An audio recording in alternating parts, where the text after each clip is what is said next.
సనాతన వజ్ర ఛానల్కి స్వాగతం. ఈ వీడియో సిక్కుల చరిత్రపై, సిక్కీపై, సనాతన ధర్మంపై జరిగిన వక్రీకరణ, అలాగే సిక్కులని భారతీయులకు దూరం చేయడానికి, వేర్పాటు భావం తెప్పించటానికి చేసిన కుట్రలపై చేస్తున్న ఎపిసోడ్. అంటే మనం సిక్కులపై చేస్తున్న రెండో ఎపిసోడ్ అన్నమాట. మొదటి ఎపిసోడ్ సిక్కీ ఇంకా హిందూ ధర్మం ఎలా ఒకటే అవుతాయి, జీవనశైలి విధానాలు ఒక యునిక్ ఐడెంటిటీ ఉన్నప్పటికీ కోర్ ఫిలాసఫీ, ఆ మూలంలో ఉన్న సిద్ధాంతం ఎలా ఒకటే అన్నది ప్రామాణిక సిక్ గ్రంథాల్లో, వాళ్ళ రచనల్లో గురునానక్ దేవ్జీ నుండి మిగిలిన గురువులందరూ స్వయంగా రాసిన మాటల్లోనూ చూసాం. ఆ వీడియో కూడా ఖచ్చితంగా చూడండి. లైక్, షేర్ అండ్ సబ్స్క్రైబ్ ద్వారా సపోర్ట్ చేయండి. ఈ ఎపిసోడ్లో అలా ఒకటే సిద్ధాంతం, ఒకటే సభ్యత, ఒకటే ఐక్య భారతీయ కుటుంబంగా ఉన్న సిక్కులను, హిందువులను ఎలా విడదీసే ప్రయత్నం చేశారు, దాని వెనక ఉన్న రాజకీయ కుట్రలేంటి అన్నది చూద్దాం. ఇక్కడ వేరు సెట్ ఆఫ్ పీపుల్ ఉన్నారు. కొందరు వేర్పాటు భావజాలం నాటితే, కొందరు అదే భావజాలంలో వేరు పడాలి అంటూ క్రూరమైన పనులు చేశారు. ఇంకొందరు దాన్ని రాజకీయం కోసం పెంపొందించారు. అదేంటో చూద్దాం. బ్రిటిష్ వలస పాలకులు ఆక్రమించిన సమయంలో పెద్ద తరహాలో 1857లో మొదటి స్వతంత్ర యుద్ధం జరిగింది. ఆ సమయంలో ఇరువైపులా భారతీయులు ఉన్నది నిజమే, అలాగే బ్రిటిష్ వారి తరఫున కొందరు సిక్కు సోల్జర్స్ కూడా ఉన్నది నిజమే. ఇక్కడ ఏం జరిగిందంటే, ఈ బ్రిటిష్ అధికారులు అలా వాళ్ళ సైడ్ పోరాడిన వాళ్ళని కావాలని రికగ్నైజ్ చేశారు. బెంగాల్, అవధ్, బీహార్ నుండి సైనికులను తీసుకోవడం పెద్ద మొత్తాన్న తగ్గించేశారు. అలా తగ్గించి బ్రిటిష్ వాళ్ళ సైడ్ నుండి పోరాడిన పంజాబ్లోని సైనికులను ఎక్కువగా తీసుకున్నారు. కానీ ఇక్కడే ఒక ఫిట్టింగ్ పెట్టారు. సిక్కులలో కేష్దారీ సిక్స్ని మాత్రమే బ్రిటిష్ ఆర్మీలో జాయిన్ చేసుకున్నారు. అంటే ఇప్పుడు మనం చూసే 5Ks అంటారు కదా, అవి అన్నమాట. జుట్టు గడ్డం కట్ చేయకుండా, పగిడితో, ఒక కంకణముతోటి, అలాగే ఆ కృపాన్ తోటి ఉండే ఆ ఐడెంటిటీతో ఉండే సిక్కులు అన్నమాట. ఇక్కడ బ్రిటిష్ వాళ్ళు సిక్కులకి ఒక ఐడెంటిటీ తయారు చేసి రుద్దారు అని అనట్లేదు, కానీ వాళ్లకున్న ఒక ప్రత్యేక గుర్తింపుని హిందువులకి సపరేట్గా ఉన్న గుర్తింపు, ఒక సపరేట్ ఐడెంటిటీ లాగా కనపడేలాగా బలమైన రూల్స్ అనేవి కావాలని పెట్టారు. ఇప్పుడు ఆ సిక్కులో లేదా పంజాబ్లో ఉన్న వాళ్ళు ఆ ఉద్యోగాలు తెచ్చుకోవాలన్నా, ఆ ప్రమోషన్స్ రావాలన్నా ఆ కేశధారి సిక్కులుగా మాత్రమే ఉంటే వచ్చేవి. వాళ్ళని మాత్రమే ప్రత్యేకంగా గుర్తించి బాగా మచ్చిక చేసుకున్నారు బ్రిటిష్ వాళ్ళు. లేపెల్ హెన్రీ అనే బ్రిటిష్ అధికారి కావాలని హిందువులకి సిక్కులకి గొడవలుండేవి అని, హిందువులకి సిక్కులకి పడదు అని దొంగ ప్రచారాలు చేశాడు. హెన్రీ మెకాలిఫ్ అనే రచయిత సిక్కులు, హిందువులు వేరు ప్రజానికం అని, ఒక సపరేట్ సభ్యత అని, కల్చరల్గా ఏ సంబంధము లేదు అని రచనలు చేశాడు. అప్పటికే ఈ వలస పాలకుల పాలనలో విద్యా విధానం సరిగ్గా లేక మన చరిత్ర నాశనమైంది, నిజాలు దాచబడ్డాయి. ఆ బ్రిటిష్ వాళ్ళ విద్యా విధానంలో వివక్ష ఎలా ఉంది అన్నది, సనాతన గురుకుల వ్యవస్థలో ఉండే సమానత్వం మీద కూడా ఈ ఛానల్లో వీడియోస్ ఉన్నాయి, అవి కూడా చేయండి. సో మళ్ళా అంశంలోకి, ఈ బ్రిటిష్ వాళ్ళు విడదీసి పాలించాలి, మళ్ళా 1857లో జరిగినట్టు ఒక ఐకమత్య స్వాతంత్ర యుద్ధం రాకూడదు అని ఈ సెపరేటిస్ట్ ఫీలింగ్స్ అనేవి మెల్లగా తెప్పించారు. ఇది నేను చెప్పట్లేదు. 1911లో సిఐడి అసిస్టెంట్ డైరెక్టర్గా ఉన్న పీట్రీ అనే అతను రాసిన సీక్రెట్ సిఐడి మెమొరాండంలోని అంశాలు ఇవన్నీ. సిక్కులు ఎవరు కూడా విగ్రహారాధన చేయకుండా ఉండేలాగా అన్ని చర్యలు తీసుకున్నారు బ్రిటిష్ వాళ్ళు అని, వాళ్లలో ఒక సపరేట్ నేషనల్ ఐడెంటిటీ, అంటే వాళ్ళది ఒక వేరు సపరేట్ దేశము అనే ఐడెంటిటీలా వచ్చేలా చేశారు అని అతను రాశాడు. సిక్కుల గ్రంథాల్లో ఉన్న అంశాలని వాడుకుని వాళ్లలో ఆ వేర్పాటు భావం పెంపొందించారు అని చెప్పాడు. వాళ్ళ గురువులు బ్రిటిష్ వాళ్ళు వచ్చి వాళ్లతో కలిసి లోకాన్ని పాలిస్తారని, సిక్కులు ఆ బ్రిటిష్ వాళ్ళతో కలిసి పని చేయాలి అని వాళ్ళ గురువులు చెప్పినట్టుగా ఈ మెకాలిఫ్ అనే అతను దొంగ రచనలు తయారు చేసి సిక్కుల్లో ప్రచారం చేశాడు. గురు గోబింద్ జీ సమయానికి దాదాపు 200 ఏళ్ల తరువాత మెకాలిఫ్ వచ్చి ఈ సోది చెప్పాడనమాట. అప్పటికి ఆక్రమణలలో ఎంతో చరిత్ర, ఎన్నో గ్రంథాలు మనం పోగొట్టుకున్నాం. మనం పార్ట్ 1లో క్లియర్గా చూసాం. సిక్కు గురువులు అన్ని గుళ్లకు వెళ్లేవారని, అంతేకాక గురు తేగ్ బహాదూర్ జీ, గురు గోబింద్ సింగ్ జీ, నైనాదేవి ఆరాధకులని, నవరాత్రులు, దీపావళి ఇవన్నీ కూడా చేసేవాళ్ళు. చండీ సప్తశతి కూడా వాళ్ళ రచనల్లో యాడ్ చేసుకున్నారు అని, ఎలాంటి ప్రాబ్లం లేదు వాళ్ళకి ఈ అంశాలలో, అంతా ఒకటేగా చూసుకునే వాళ్ళని, ఇన్ఫాక్ట్ వాళ్ళని వాళ్ళు హిందువులుగా సంబోధించుకునే వాళ్ళని అనే అంశాలు కూడా చూసాం. సో కావాలని విగ్రహారాధనని దూరం చేసే కుట్రలు అనేవి చేశారు. దానికి తోడు సిక్ సిద్ధాంతాలని సపరేట్ గా చూపిస్తూ సిక్ సైనికులని బ్రిటిష్ రాజ్యం వైపు నమ్మకస్తులుగా తిప్పుకున్నారు అని క్లియర్ గా చూపించాడు.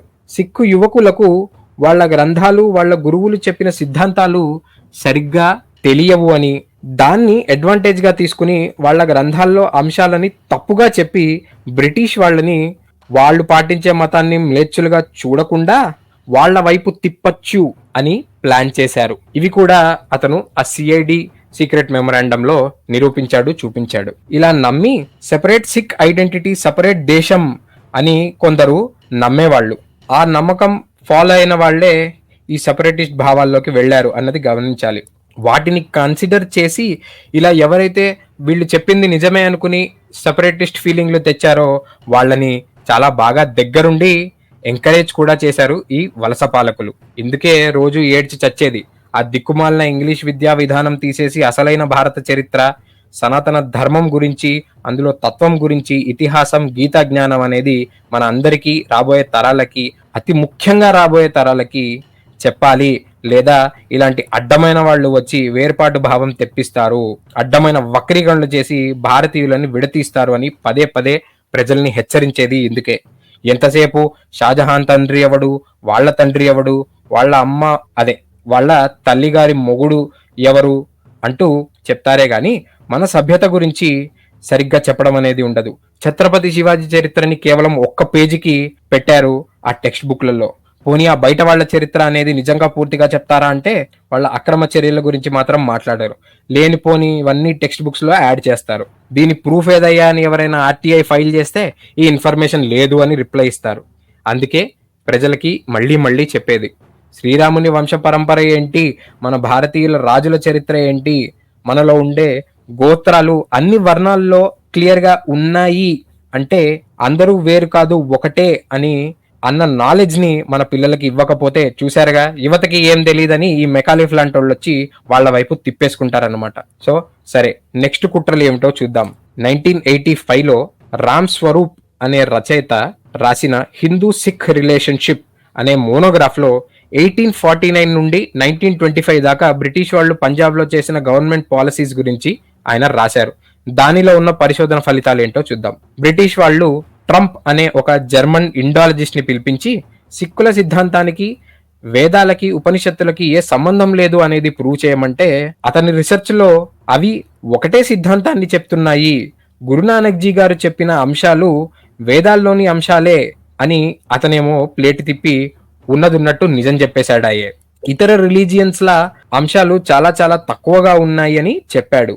కేవలం బయట కనపడే డిఫరెన్సెసే, అంటే ఆ పగిడి, ఆ గడ్డం, ఆ కృపాన్ వంటివి కనిపించే డిఫరెన్సెసే కానీ ఎలాంటి భేదాలు లేవని, చూడటానికి ఉండే తేడాలనే వినియోగించుకోవాలి, అంటే వీళ్ళ వేర్పాటు భావం కోసం అన్నమాట, వినియోగించుకోవాలి అని చెప్పినట్టుగా ఆయన రచనలో ఆయన చూపించారు.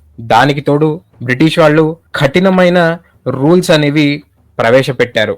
కొన్ని వర్గాల వారిని వ్యాపారం చేసే కాస్ట్స్ అని, కొందరిని అగ్రికల్చర్ అంటే రైతుల కాస్ట్స్ అని, కొందరిని మార్షల్ అంటే సోల్జర్స్ లాంటి కాస్ట్స్ అని విడదీసి స్ట్రిక్ట్ గా ఈ కాస్ట్ వాళ్ళు ఇదే చేయాలి, ఇలాగే ఉండాలి అనే రూల్స్ పెట్టారు. ఇందుకే ప్రతి రీసెర్చ్ సైంటిస్టు చెప్పేది, ఈ కుల విభజన అనేది, ఈ వివక్ష అనేది యూరోప్ వాళ్ళు తెచ్చింది, మీ గ్రంథాల్లో వర్ణం అనేది ఉంది, అందులో ఇలాంటి రెస్ట్రిక్షన్స్ లేవు అని క్లియర్ గా చెప్పినా అదే తప్పుడు యూరోపియన్ చరిత్రని పట్టుకుని వేళ్లాడుతున్నారు ఇంకా చాలా మంది. పంజాబ్ ల్యాండ్ ఏలియనేషన్ యాక్ట్ అనేది కూడా వీళ్ళు ప్రవేశపెట్టారు. కేవలం ఒక వర్గం వారికే భూమి ఉండాలి, వాళ్లే అమ్మాలి, వాళ్లే కొనాలి, ఆ హక్కు వారికి మాత్రమే ఉంది అని రూల్స్ పెట్టారు. ఇప్పటికైనా జనాలకి కుల వివక్ష చేసింది ఎవరో అర్థమైతే మన ఐకమత్యాన్ని మనం కాపాడుకున్న వాళ్ళం అవుతాం. ఇలా ఎన్నో పాలసీలు చేస్తూ వాళ్ళ వైపు ఉన్న సిక్ లీడర్స్ ని మంచి చేసుకోవడానికి ఎన్నో సభలు కూడా ఏర్పాటు చేశారు. వాళ్ళు అందులో సిక్ నేషన్ ని సపోర్ట్ చేస్తాము అంటూ మోసం చేశారు. ఇలా చేస్తూ బ్రిటిష్ వాళ్ళని నమ్మిన నాయకులు 2 గ్రూప్స్ గా విడిపోవడం అనేది, తయారవడం అనేది జరిగింది. ఒకళ్ళు సనాతన పద్ధతుల్లో కలిసి ఉన్నా, ఇంకొకళ్ళు హిందూయిజం నుండి పూర్తిగా దూరంగా ఉండాలి అనే ఆలోచన చేశారు. ఇక్కడ వీళ్ళల్లో ఈ వేర్పాటు విషబీజం నాటింది ఈ వలస పాలకులే, ఈ బ్రిటిష్ వాళ్లే పెంపొందించారు అన్నది గుర్తుపెట్టుకోండి. ఈ గ్రూప్ వాళ్ళు హిందూ దేవతల ఆరాధనని సిక్కుల్లోంచి పూర్తిగా తీసేయాలి అని గురు గోబింద్ సింగ్ జీ గారు రాసిన దశమ గ్రంథంలో చెప్పిన దుర్గా అంటే హిందువుల దుర్గమ్మ కాదని, వాళ్ళు నమ్మే దేవుడి యొక్క ఖడ్గము అంటూ మార్పులు చేర్పులు చేస్తూ కొన్ని కొత్త కొత్త విధానాలు ప్రవేశపెట్టారు. అలాగే గురుద్వారాలో హిందువులకి రిస్ట్రిక్షన్స్ మొదలు పెట్టారు.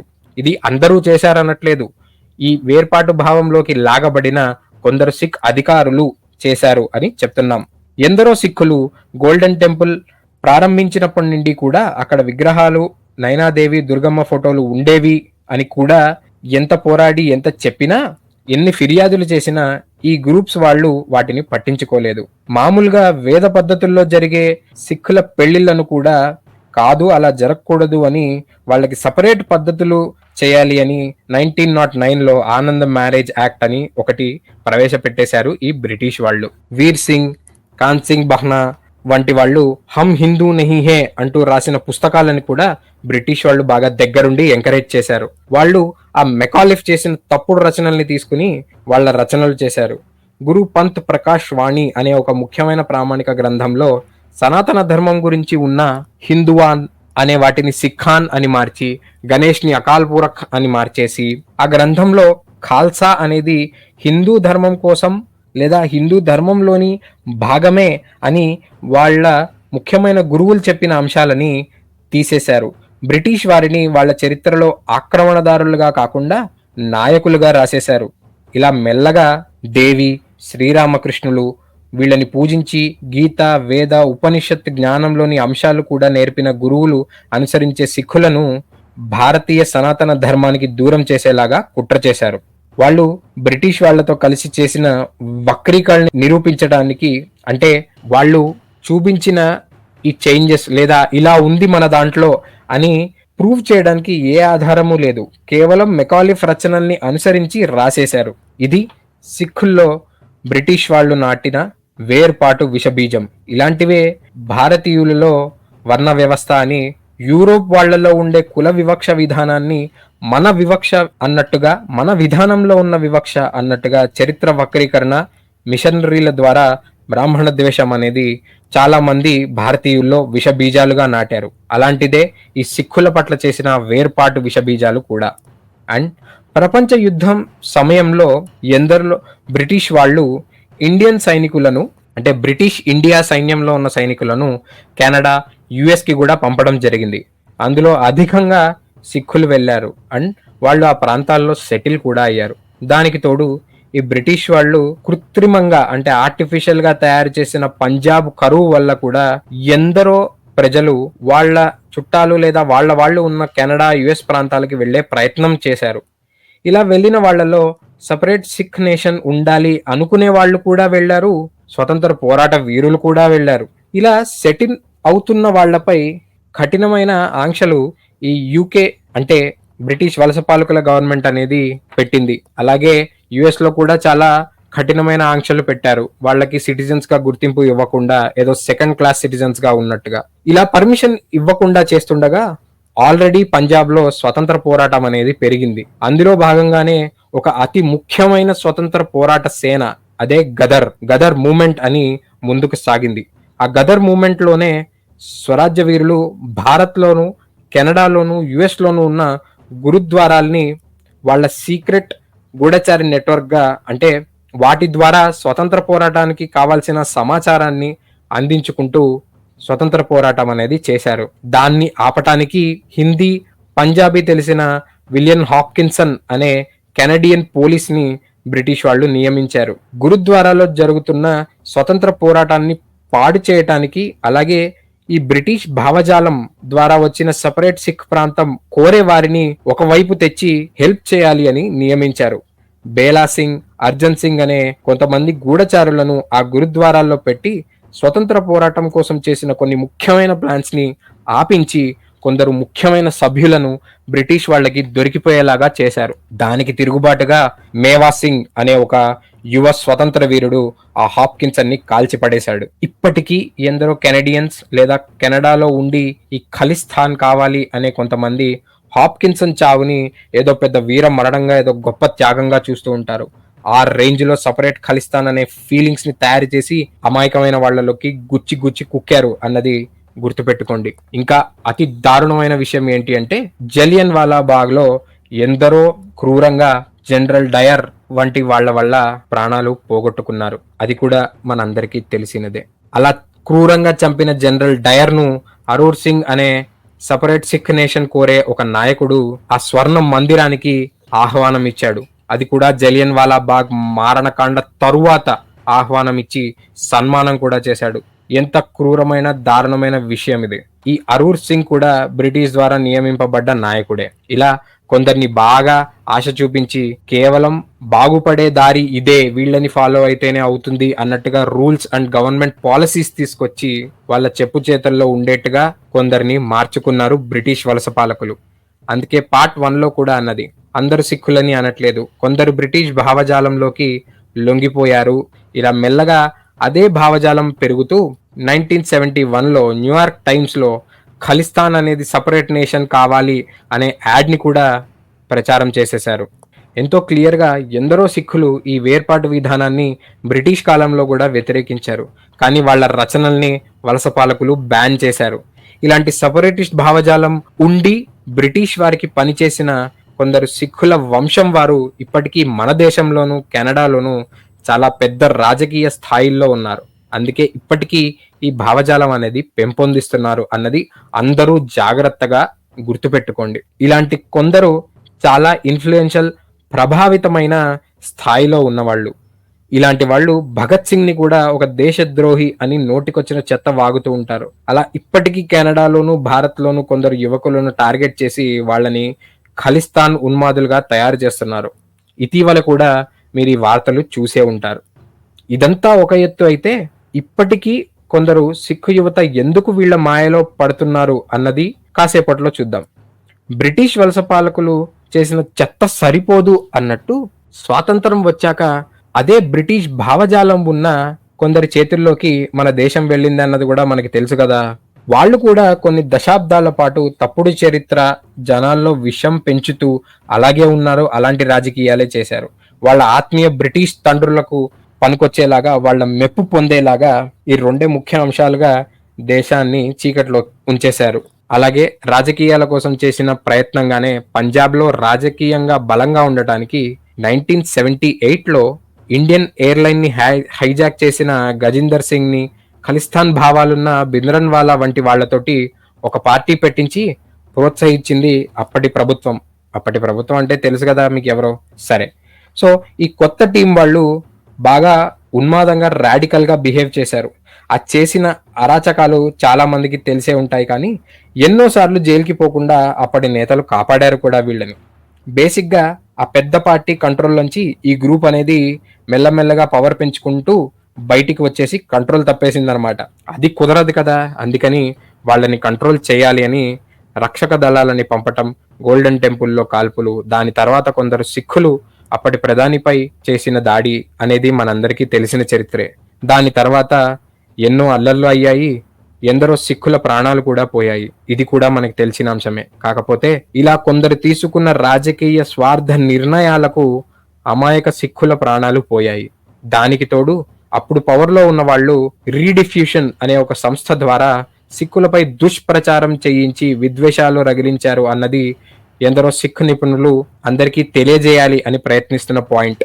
అదే రీడిఫ్యూషన్ అనే సంస్థ మనకి రెడిఫ్ మెయిల్గా పరిచయం. దీని కారణంగానే 80s 90s లో చాలా మంది భారతీయులలో సిక్కుల పట్ల ఒక రకమైన దురభిప్రాయం అనేది ఏర్పడింది. అది ఇప్పుడు తరం వారిలో మెల్లమెల్లగా తగ్గుతూ వస్తోంది. సో ఇలా అల్లర్లు జరిగాక ఇప్పటికీ దానికి కారణమైన వాళ్ళు సరిగ్గా క్షమాపణ చెప్పలేదు అనే భావం ఎందరిలోనూ ఉండిపోయింది. సిక్కులలో ఏమిటి, సరిగ్గా ఆలోచిస్తే మనందరిలోనూ కూడా ఉండే ఉంటుంది ఆ ఫీలింగ్. అలా ఉన్న వాళ్ళని ఈ వేర్పాటు భావం ఉన్న వాళ్ళు టార్గెట్ చేసి సెపరేట్ ఖలిస్తాన్ అనే మూమెంట్‌లోకి లాగుతున్నారు. ఇప్పటికీ ఫారిన్ దేశాల్లో ఉన్న వాళ్ళు, అలాగే కొన్ని యూనివర్సిటీలు ఇలాంటి ద్వేషభావం పెంచుతున్నారు. మీ పిల్లల్ని ఫారెన్ పంపేటప్పుడు కూడా ఎలాంటి యూనివర్సిటీలో వెళ్తున్నారనేది జాగ్రత్తగా గమనించి వాళ్ళని గూడా కాపాడుకోండి. సో అది ప్రేక్షకులారా, వలస పాలకులు నాటిన వేర్పాటు విషబీజం కొందరి వల్ల పెరిగి, స్వాతంత్రం వచ్చాక కూడా కొందరు రాజకీయ నిర్ణయాల వల్ల ఇంకా పెరిగి విషవృక్షంగా నిలిచింది. ఇక్కడ 2 అంశాలున్నాయి. 1980స్‌లో రాజకీయ నిర్ణయాల వల్ల ఎంతో కోల్పోయిన సిక్కుల ఆవేదనలో న్యాయమైతే ఉంది. వాళ్ళు భారత్‌కు ఏనాడు వ్యతిరేకులు కాదు.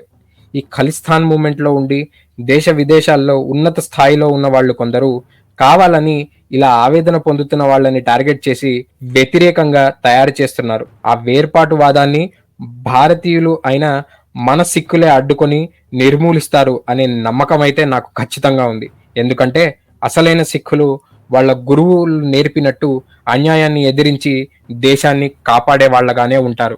సో ఫైనల్‌గా సిక్కులు, హిందువులు ఒకటే.